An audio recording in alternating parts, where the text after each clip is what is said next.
My name is Lydia Marsh and I am 31 years old. I was 26 weeks pregnant at my own baby shower when my mother-in-law Renee stood up in front of 47 people, smiled the way certain women smile when they're about to say something they've been saving, and told the room that she had serious doubts about whether the baby I was carrying belonged to her son. 47 people. My mother was at that table. My grandmother was at that table.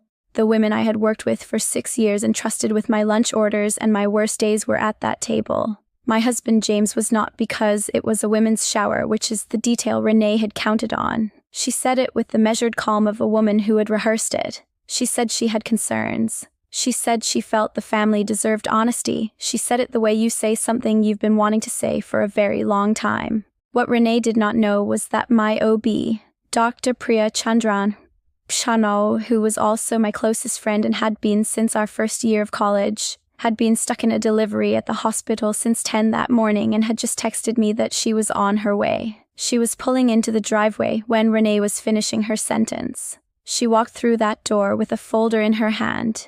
Inside that folder were my 26-week anatomy scan results, and something else. Something that had nothing to do with me at all, but everything to do with a secret Renee had been carrying for 32 years. Before I tell you what was in that folder, please hit like and subscribe. Drop your city and your time in the comments. I want to know who's listening tonight. Now let me take you back. Because what happened at that shower did not begin with a shower. It began the day James brought me home to meet his mother, and she looked at me and made a decision I did not know about until the afternoon she made it everyone else's. James Marsh is the kind of man who is easy to love and hard to understand all at once. He is generous and warm and will fix anything broken in a house that isn't his. And he has a blind spot the size of a state when it comes to his mother. I knew this going in. He told me himself on our 4th date, in the particular way honest people warn you about the things they cannot fully see. My mom is a lot, he said. He said it almost proudly, the way you describe whether you've learned to live in. What does a lot mean? He thought about it. She has opinions about most things and facts about all of them. I laughed. I should not have laughed. I should have asked a follow-up question.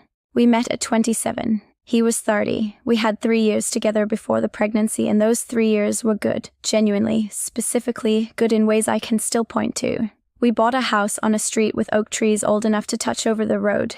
We made a life that was ours in the way that matters. I did not spend those 3 years afraid of Renee. I spent them managing her, which is different, and which I had enough practice at to believe I had it handled. Renee Marsh was 61 years old, recently retired from a career in hospital administration and in possession of the particular energy of a woman whose professional life had required her to be the most organized person in every room and who had not retired that quality along with the job title. She was efficient. She was capable. She remembered every detail of every conversation she had ever had with you and deployed them with precision at moments you least expected. She also had opinions about who James should have married, and I was not the answer she had arrived at. I knew this not because she ever said it plainly. Renee did not do plain. She did implication. She did the raised eyebrow held one beat too long. She did comparisons to other women dressed as compliments. Oh, you're so easygoing, not like James's friend Kara, who always had everything so organized. Kara, I later learned, had been Renee's preferred candidate for the past 4 years. In 3 years of holidays and Sunday dinners and the occasional vacation that Renee organized and then commentated on like a nature documentary, I had developed a working relationship with her that functioned, as long as no one examined it too closely. Then I got pregnant, and Renee examined it very closely. I found out I was pregnant on a Monday in January. James cried. I cried. We stood in the bathroom of our oak tree house at 7 in the morning holding a positive test, and being completely undone by it in the best way. I called Priya first because Priya had been waiting for this call longer than James had. She made a sound I have no word for, somewhere between a scream and a prayer, and told me to come in that week. We told James's parents the following Sunday at dinner. His father, Robert, a quiet man who expressed emotion through the quality of his handshakes, shook James's hand for a long time and then hugged me. It was the warmest thing Robert had ever done in my presence. Renee put down her fork. She said, "Well," just that. "Well." And then she picked her fork back up and asked if we had thought about timing. James said, "Mom, we're excited." "Of course," she said. "I just mean, Financially. The house isn't fully settled yet. Lydia's job is fine, I said. Of course it is. She smiled.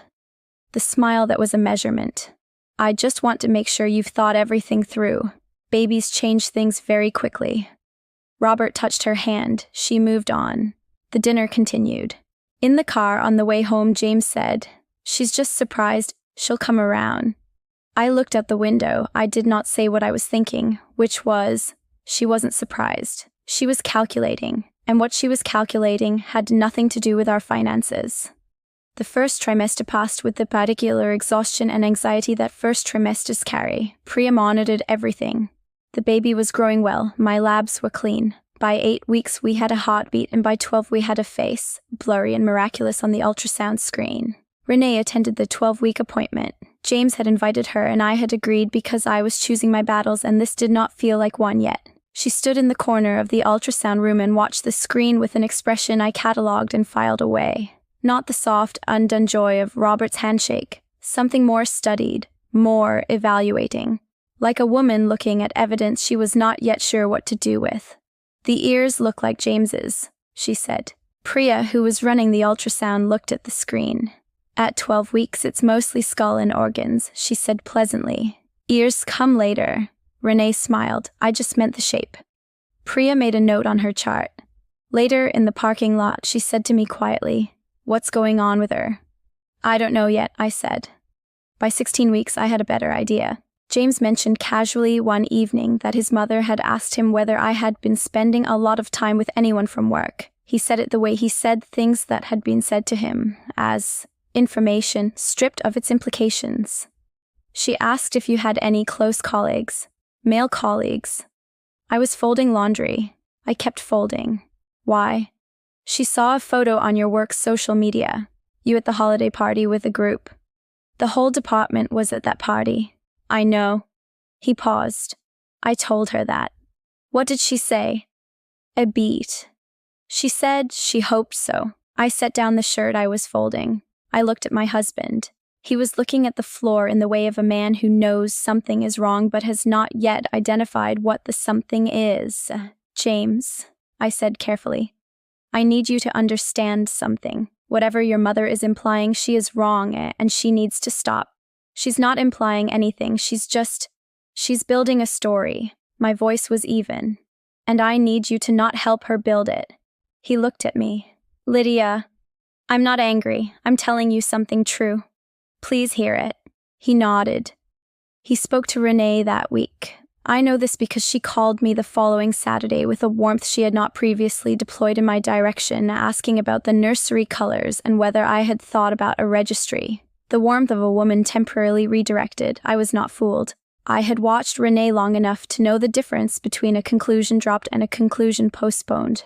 Over the next 6 weeks, she asked James twice more about my work schedule. She made a comment at Easter dinner about how some women bloom differently with each pregnancy, with the emphasis on each that suggested a history I did not have. She asked James if the baby looked like his side of the family on the 12-week scan, and when he said it was too early to tell, she said, in a way that is technically not a word but communicated an entire position. I documented each instance in a note on my phone, not because I had a plan. Because I am the kind of person who documents things, and the things Renee was doing had a shape I wanted to be able to see clearly when the time came. Priya, or when I told her at my 20-week appointment, put her pen down and looked at me. "She's going to do something." I said, "I don't know when, but she's been building to something."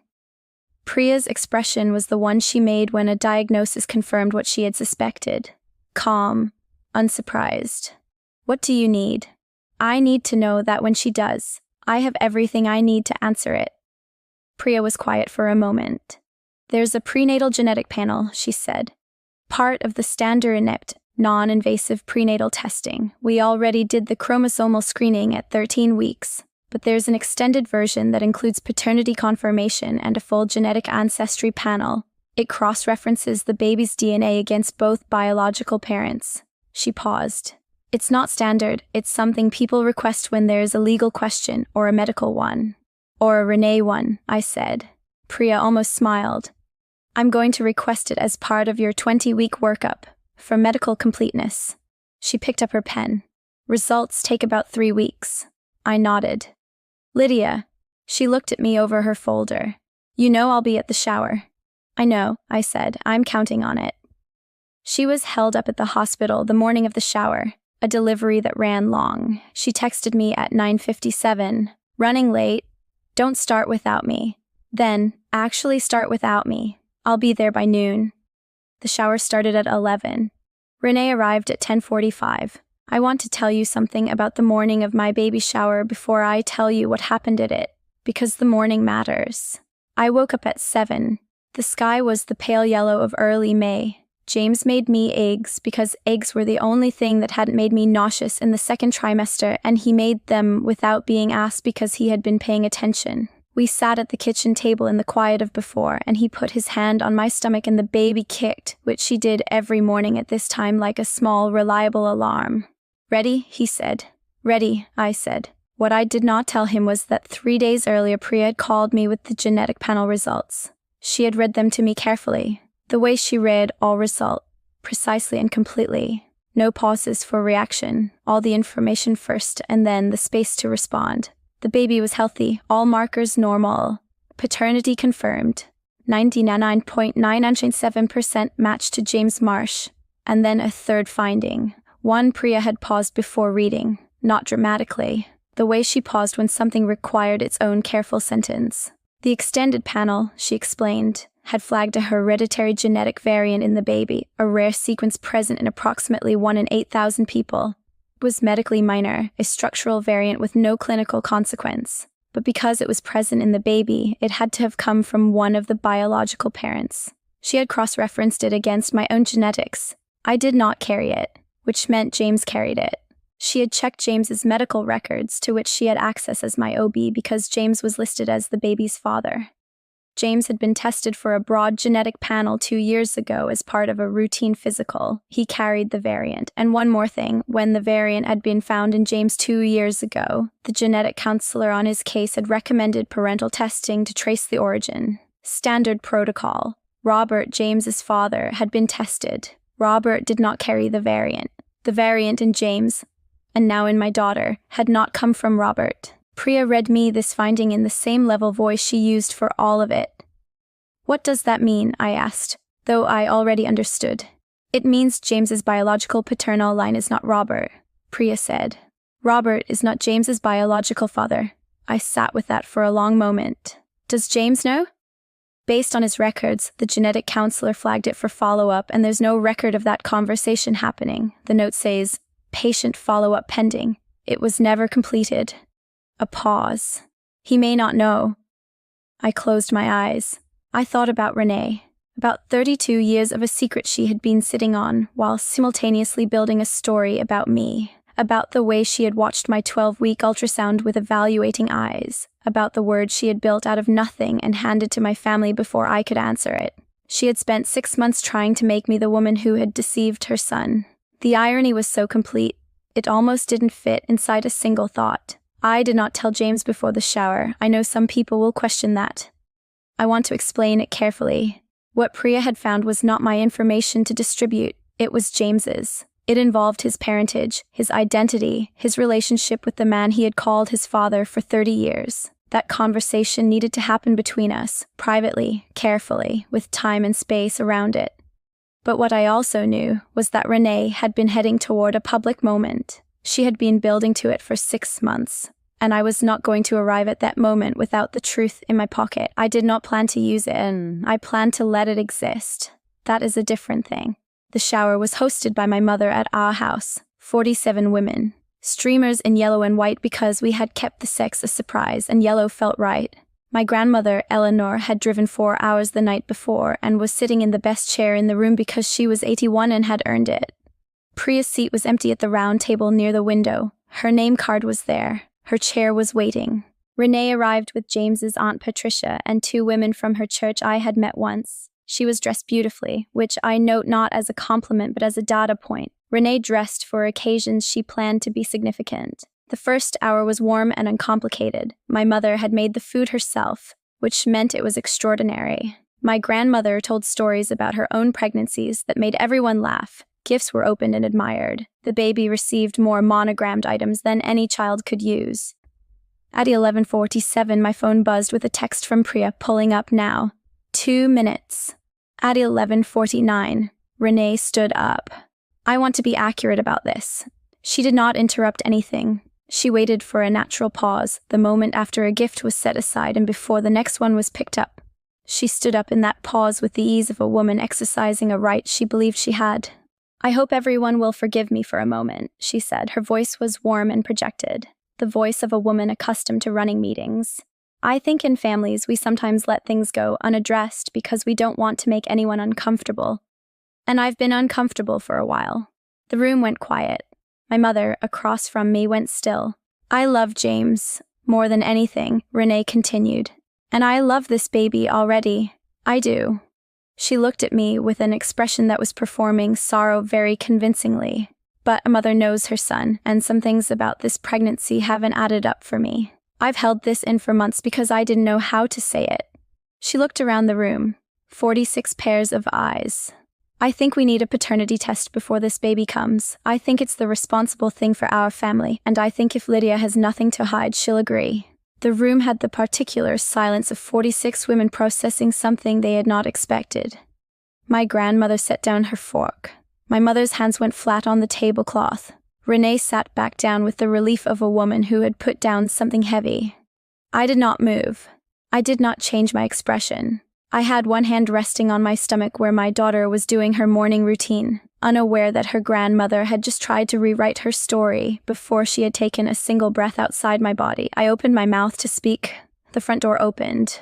Priya Chandran has been my best friend since we were 18 years old and living in the same dormitory corridor, and she knocked on my door at midnight to borrow a charger and stayed for 3 hours talking about everything. She is 5 feet 4 inches tall, has her mother's quick eyes, and has the particular quality of walking into a room and immediately reading its temperature down to the decimal. She walked through my front door in scrubs with a hospital lanyard still around her neck and a leather folder under her arm, and she read the temperature of that room in less than 2 seconds. She looked at me. I looked at her. She crossed to her seat, set her folder on the table, and sat down. Then she looked at Renee. I'm sorry I'm late, she said pleasantly. Delivery ran long. Beautiful baby boy. Everyone's healthy. She poured herself water from the pitcher. Did I miss anything? The silence stretched. My mother said carefully, Renee was just raising some concerns about the baby. Priya set her glass down. She had the expression of a physician who has heard something in a waiting room that she needs to address. What kind of concerns? Renee's chin lifted slightly. She had not expected Priya to arrive. She had expected to have finished by now, to have the room resettled into the discomfort of something said that could not be unsaid. I suggested a paternity test, she said. I think it's reasonable. Priya looked at her for a moment, then she looked at me with a question in her eyes that I answered with the smallest nod.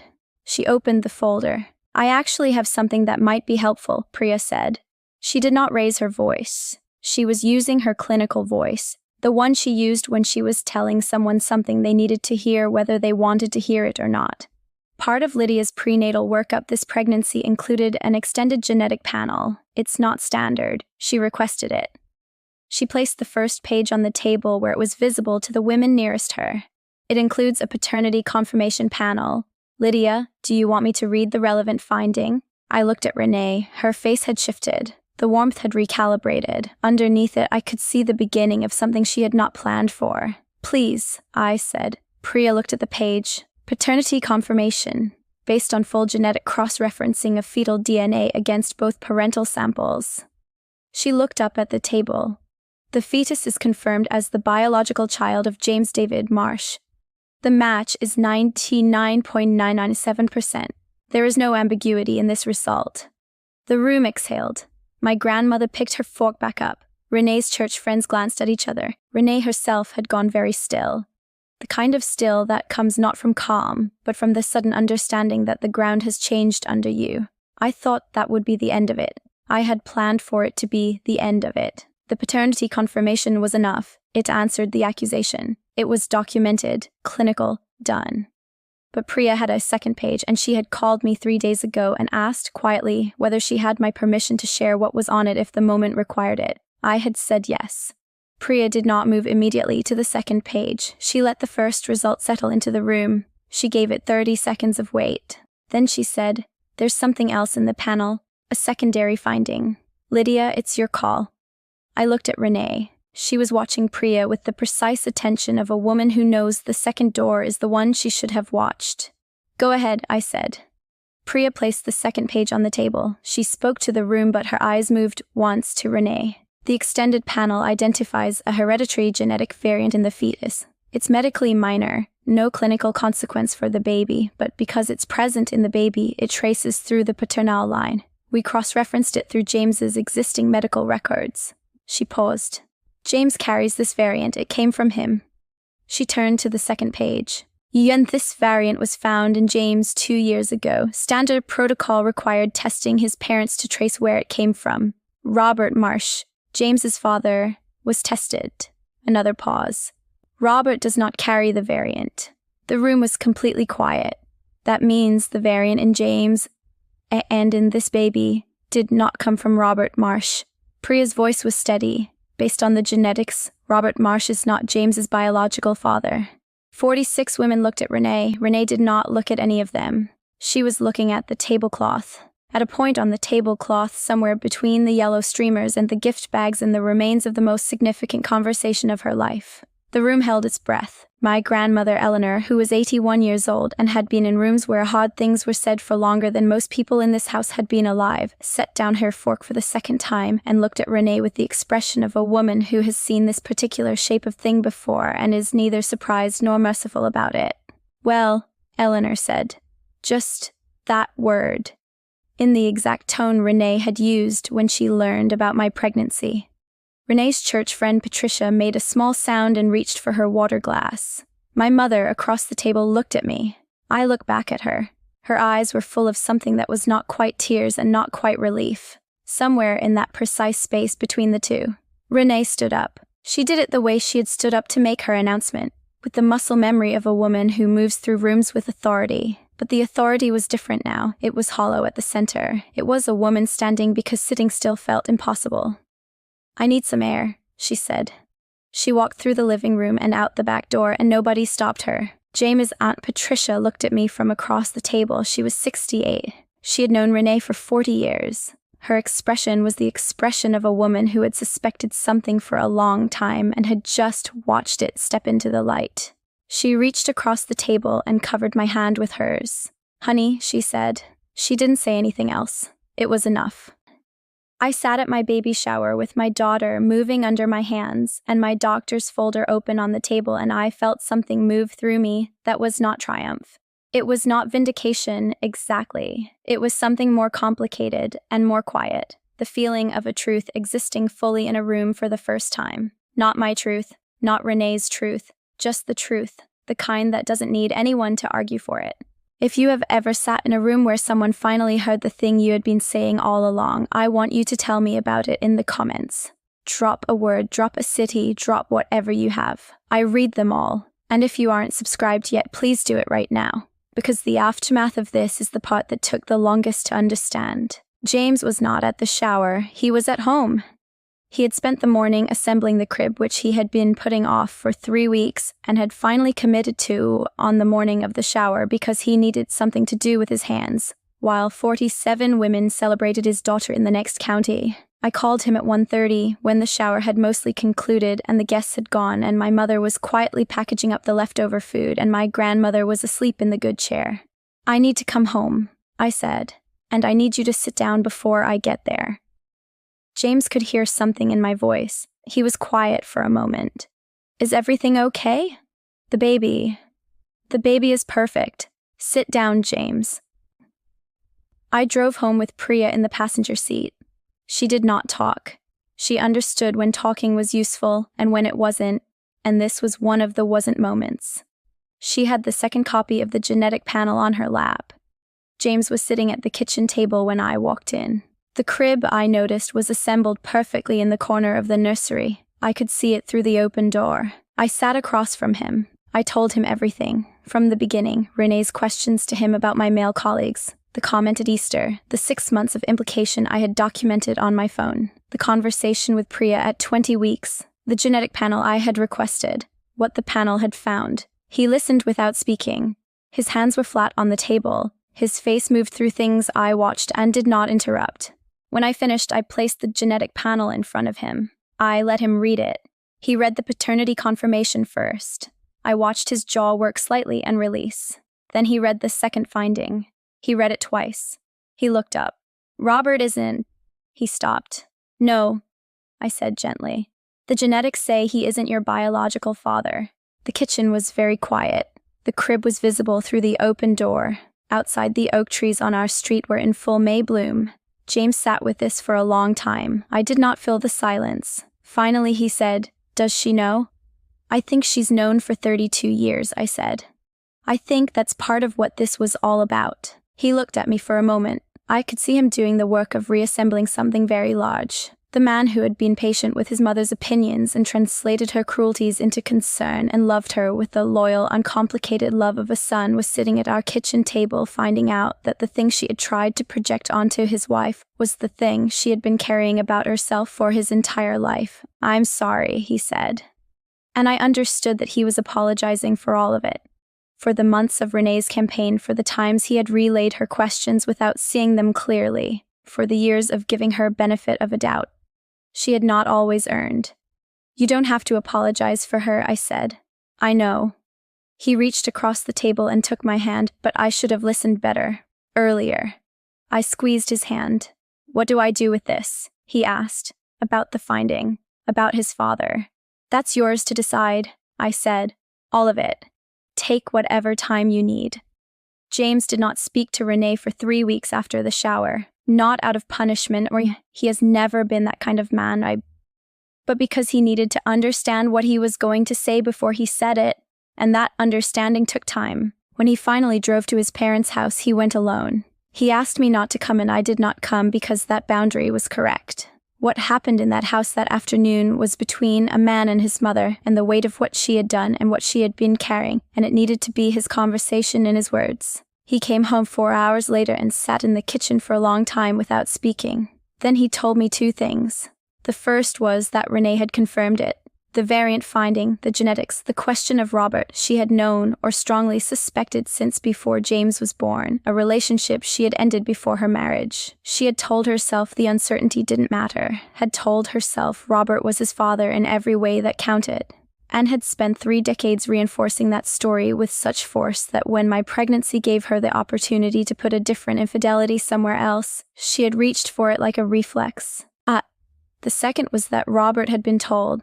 James had sat in the living room with both of them, and the truth had come out in that house for the first time. What Robert felt about it, what 32 years of unknowing followed by sudden knowing does to a man, is not my story to tell, but James told me that Robert had sat quietly for a long time. And then he had said, "You are my son." That has never been in question for me. And he had meant it. That detail matters to me more than most of the rest. Renee called me 6 weeks after the shower. Her voice was different. The architecture was the same, careful, measured, organized. But the thing underneath it had changed. The certainty was gone. What was left was something more human. She said she was sorry. She said it without qualifications, without the careful framing she usually put around difficult sentences. Just... "I was wrong about you, and I am sorry for what I did." I listened to all of it. Then I said, "I accept that, and I want you to know that James loves you. What you are carrying is yours to work through with him and with Robert. I'm not part of that part." "I know," she said. "You were always generous." I thought about the 6 months of implication, the word she had used at my shower. The 47 people. I thought about whether generous was the word for what I had been. "I was careful," I said. "That's different. Priya was at the birth. She had been at every appointment, and she was at the birth, which is not standard practice, but she had arranged coverage and told me she would be there, and Priya does what she says she will do.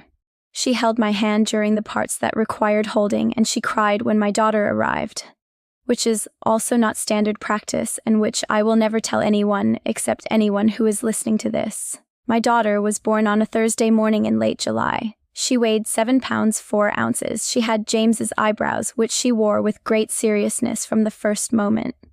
She had my grandmother Eleanor's hands, which Eleanor noticed the first time she held her and went so quiet for so long that everyone in the room thought something was wrong until she looked up with tears running and said, "She has my hands. She has my exact hands." I named her Eleanor, after a woman who set her fork down twice in one afternoon and said everything she needed to say with a single word. Eleanor is 4 months old, as I'm telling you this. She does not know yet what happened at her baby shower. She does not know about the 47 people or the folder or the silence after Priya put the second page on the table. She knows the ceiling of her room, which has a mobile James made himself, and the sound of her grandmother Eleanor's voice on the phone every Sunday, and the smell of the kitchen when I make eggs in the morning. She knows she is loved. That is the only thing she needs to know right now. I think about what Renee did, and I have arrived over these months at something more complex than anger. Anger was there. It was right to be there. A woman tried to dismantle my reputation at my own baby shower in front of everyone I loved. And she did it to protect herself from a truth she had never been brave enough to face.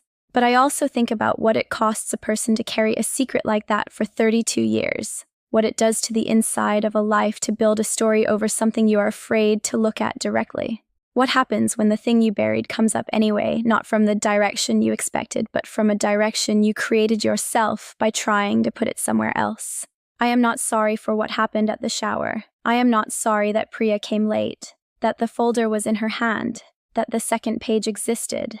I had not built those things as weapons. I had built them because I was a woman in a situation where I needed the truth to be documented. And documented truth is the only kind that holds up in a room full of people who have already been told a different story. But I'm also not triumphant, not in the way I might have imagined, in the earlier months of Renee's campaign that I would feel when it ended. What I actually feel is something quieter and more durable. I feel like a woman who went to her own baby shower and came home with her daughter still growing and her marriage intact and the truth in a folder and the knowledge that when the moment came she did not yell, she did not perform, she did not give anyone a scene to talk about. She let the documentation do what documentation does. She let the truth be exactly as loud as it needed to be. And she went home and assembled a crib with her husband and named her daughter after a woman who understood that one word, said at the right moment, is sometimes everything.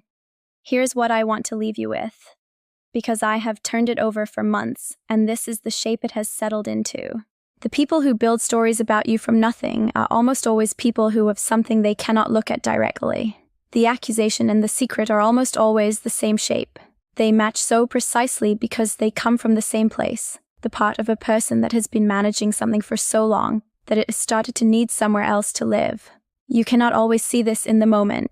In the moment you are sitting at your own baby shower with your stomach under your hands and your grandmother watching and the woman who raised your husband standing up with a smile that has been sharpening for 6 months. You cannot see it in the moment, but you can be ready. You can document, you can have a friend who drives 40 minutes in scrubs and sits down at the table with a folder and reads from it in the calm voice of someone who already knows what it says.